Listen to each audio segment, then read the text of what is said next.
someone's come in with kind of their trusty 3-iron, right?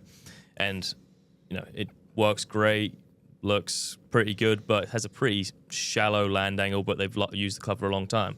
There's one guy in particular who said, this is my trust club, it's never leaving my bag. And when I showed him the difference with a 7-wood in comparison to that 3-iron that we was trying, around about the same loft as an slightly older model, and it was over 10 degrees different.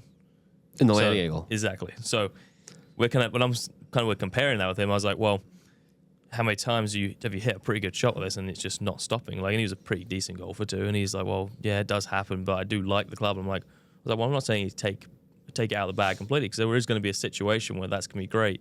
So it's going to be a little bit lower in ball flight. You're going to play a firmer golf course. You're going across the pond more back to where my home is, right? Right.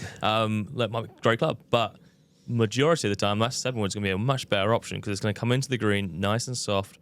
And that's what we're seeing on tour. These guys are playing at the top level of golf. They've got the hardest pin locations, and they need to be able to have a club that comes down soft enough to kind of get near to some of those pins. Yeah. So I'm not surprised. And if tour players are looking for more forgiveness instead of using a 3-iron, then I think we should all be kind of looking at that option.